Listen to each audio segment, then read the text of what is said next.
junto a mi grupo conformado por Vania Javiera Saavedra, Antonella Rodó y Vanessa Gallardo, y quien le habla respetuosamente yo, Martín Arcos, le vamos a presentar acerca de los principios que informan de la contratación. Aspectos breves acerca de dos instituciones que son muy importantes para el derecho civil, las cuales son el principio de buena fe y además el principio de equilibrio contractual. Tenemos que el concepto de este principio es el siguiente: la buena fe contractual es aquella idea rectora, la cual tipifica y establece deberes a los cuales no es desarrollada en el contrato.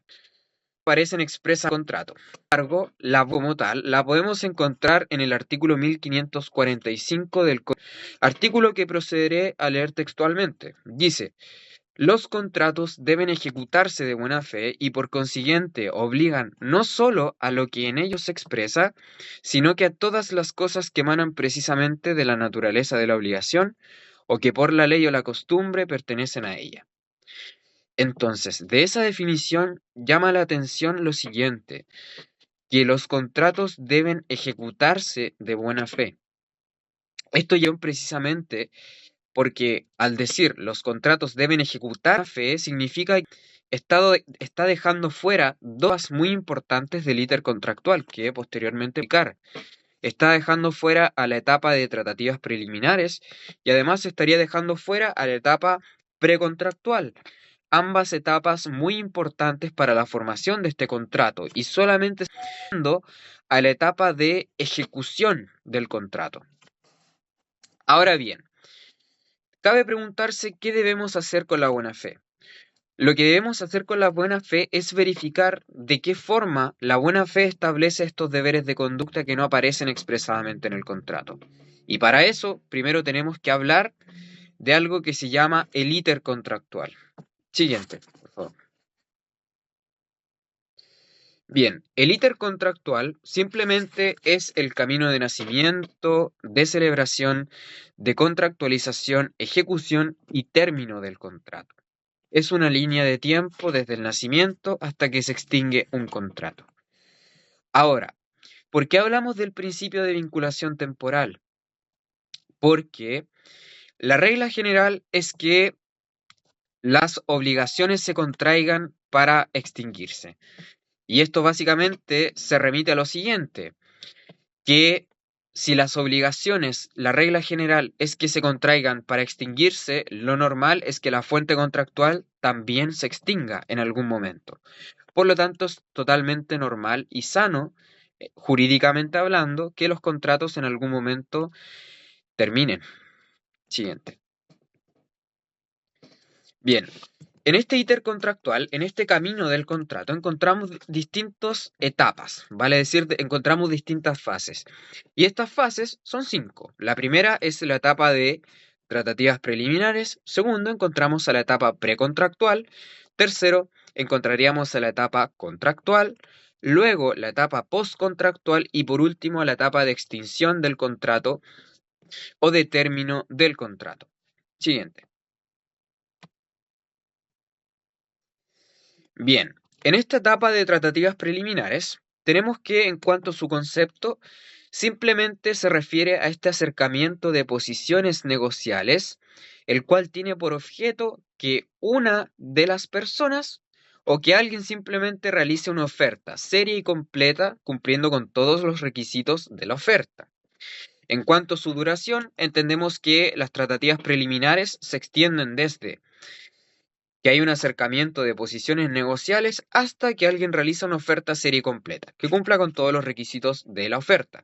Y como dato relevante es que esta etapa de tratativas preliminares no se encuentra regulada en ninguna parte. O sea, legalmente no hay regulación de esta etapa. Siguiente. Posteriormente también encontramos la etapa precontractual. Esta etapa precontractual, en cuanto a su concepto, tenemos que aquí básicamente ya tenemos una oferta, la cual es seria y completa, y su objetivo como tal es que alguien realice una aceptación, vale decir que alguien acepte esa oferta, porque desde el momento en el cual hay aceptación, se forma el consentimiento y al formarse el consentimiento se entiende que ya tenemos un contrato. Aspectos sobre esta etapa precontractual. Aquí encontramos al acto jurídico, el cual mantiene los cimientos de todo el ordenamiento jurídico, y encontramos la etapa de formación del consentimiento. ¿Por qué? Porque aquí tenemos una oferta, la cual tiene su aceptación, y aquí se forma el consentimiento finalmente y degenerando esto a su vez en un contrato.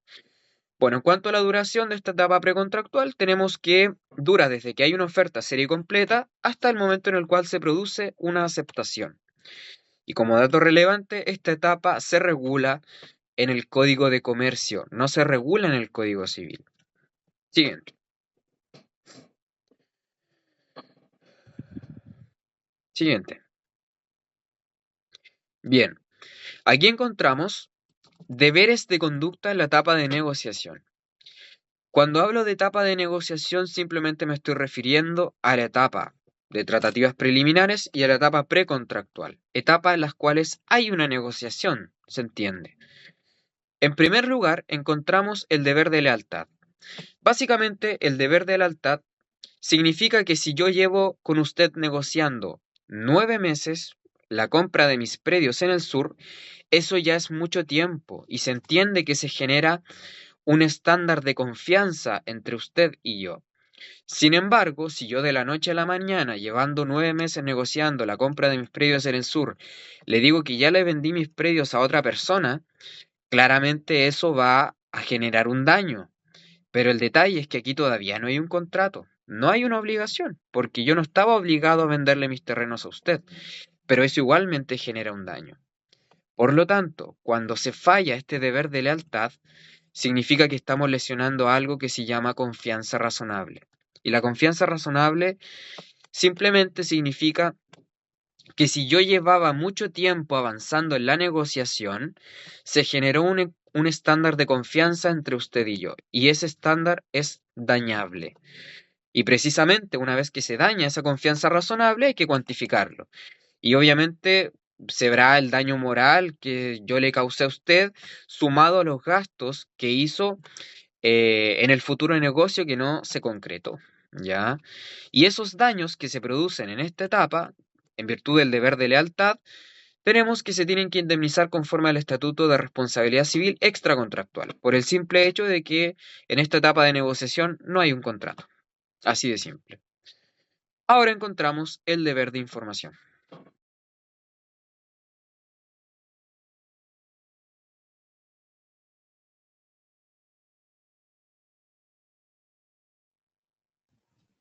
Bueno, en segundo lugar tenemos el deber de información, el cual busca evitar el dolo por omisión, ya que impone la obligación de dar la información que es elemental para que la contraparte tenga una visión clara de los distintos escenarios futuros que puedan llegar a presentarse. Y acá tenemos la primera pregunta. ¿Yo debo informar todo en la contratación? La respuesta es no. Este deber no exige revelar toda la información, sino que aquella que sea esencial y desconocida para la otra parte, sin que éste pueda acceder a ella por medios propios. Es decir, no están cubiertos por este deber los aspectos sobre los cuales ambas partes tienen igual acceso a la información, ni los puntos estratégicos del contrato como el precio mínimo o la mayor ganancia esperada propios de la lógica de la contratación. Entonces, ¿cuándo tengo que informar todo? Cuando llegamos al estándar denominado confianza protegida. Es decir, cuando yo contractualizo con alguien importante familiarmente, quienes, por la confianza natural depositada en el otro, no ejercerán un control riguroso ni pondrán en duda la información entregada. Entonces, debo informar e indicar todo el estado material y jurídico del objeto trazado. Siguiente. Siguiente. En cuanto a la etapa contractual, al existir un contrato, la buena fe puede participar, pero a través de aspectos o deberes que bordean el cumplimiento esencial. Porque en un contrato de compraventa, por ejemplo, el cumplimiento esencial es el precio de la cosa, pero a veces igual debemos mantener conductas asociadas a la buena fe que van en directa relación con el cumplimiento esencial. Como por ejemplo, llegar a la hora por más que no se haya puesto un plazo, apoyar al deudor o al acreedor ante un desperfecto que necesite ser reparado, etc. Siguiente. Después tenemos la etapa postcontractual. En esta etapa los deberes son mucho más claros, destacando el deber de confidencialidad. Como sabemos, es la imposibilidad de divulgar la información que hubiese sido conocida durante la contratación, y acá tenemos la primera pregunta, que es ¿hasta cuándo tengo que guardar silencio? Como sabemos, en materia de obligaciones, nosotros nos regimos por un principio llamado principio de vinculación temporal, que impide que una persona quede ligada a otra de forma perpetua, salvo excepciones como el matrimonio. Entonces, al final surge lo siguiente: si existe una cláusula de confidencialidad en el término del contrato, esta estipulación determina la duración del secreto. Sin embargo, si no hay cláusula, entra en juego el principio de buena fe contractual, que exige actuar como lo haría una persona razonable, y esto nos lleva a la segunda pregunta: ¿cuál es el plazo de prescripción de las acciones contractuales? Entonces, sabemos que el plazo es de 5 años. Ahora bien, por la llegada de este plazo no significa que la información va a dejar de ser sensible. Por lo tanto, respondiendo a la pregunta anterior, yo puedo liberar esa información si en ese estándar de razonabilidad inmediata me percato que su liberación no va a causar daño. Y de lo contrario, ante el incumplimiento de este deber, se deberá proceder por el Estatuto de la Responsabilidad Contractual. Ahora tenemos la etapa de extinción. Esta etapa corresponde al término definitivo del vínculo contractual.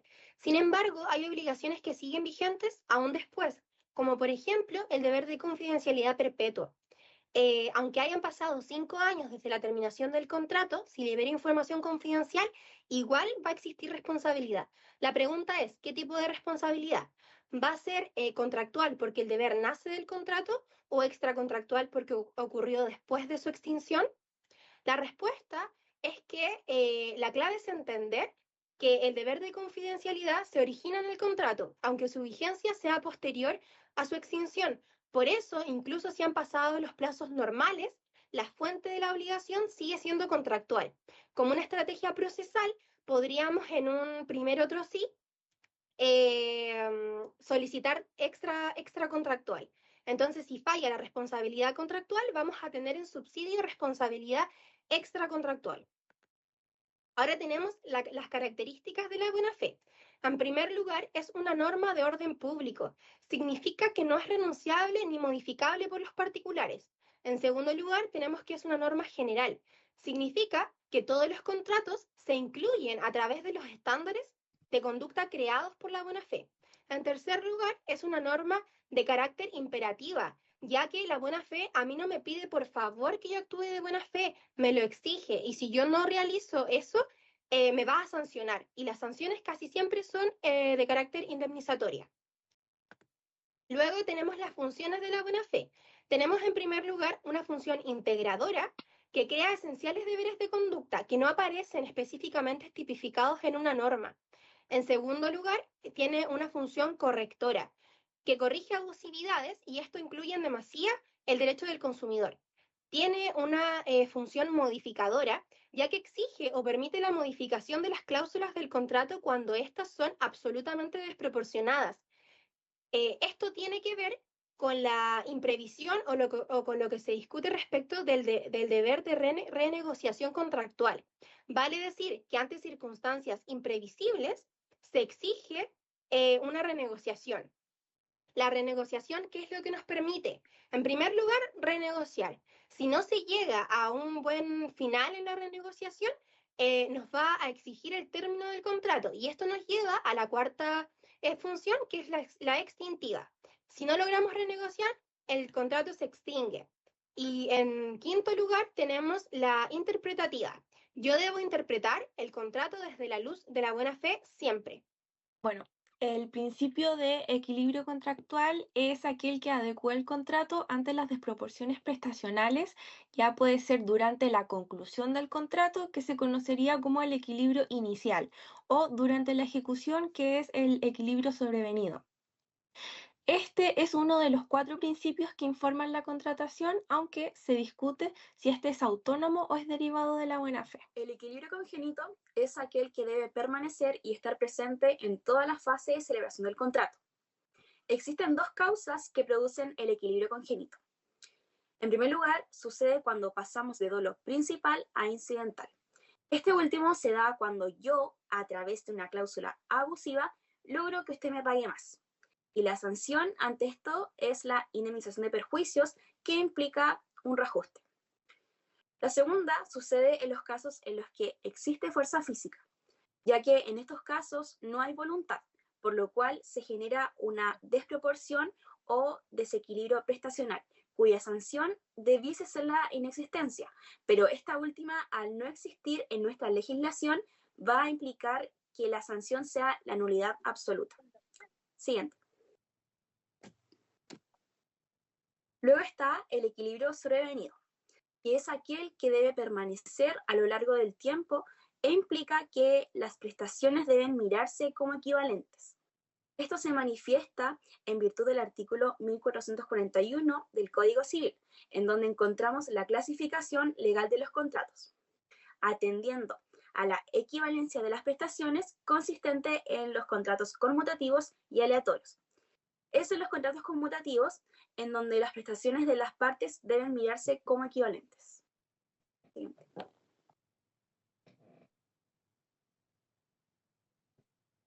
Bueno, también es importante mencionar que las prestaciones deben mirarse como equivalentes, sin embargo, no es estrictamente necesario que lo sean. Claramente esto teniendo una limitación mayormente en materia de inmuebles con una institución llamada lesión enorme.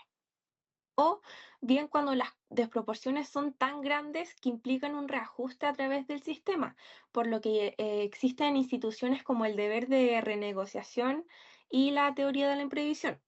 Bueno, vamos a profundizar en esta última, ya que es una teoría doctrinaria que permite a los deudores o al afectado con una excesiva onerosidad solicitar al tribunal que adecue las cláusulas de un negocio o, si no es posible, renegociar, como señala el deber de renegociación contractual, o que lo termine a merced de un cambio sobrevenido en el contrato que provoque tal desproporción para el deudor que la prestación que haya sido en base al contrato se haya devaluado. Esto tiene requisitos, en primer lugar, que no sea un contrato instantáneo. En segundo lugar, que el cambio de circunstancias haya sido imprevisible, perdón, y que exista una excesiva onerosidad, pero que sea resistible y que tampoco se haya asumido el riesgo de esta circunstancia. Muchas gracias. Bueno, profesor, esperando que le haya gustado nuestra presentación, me despido cordialmente en nombre de todos mis compañeros y en nombre mío. Muchas gracias.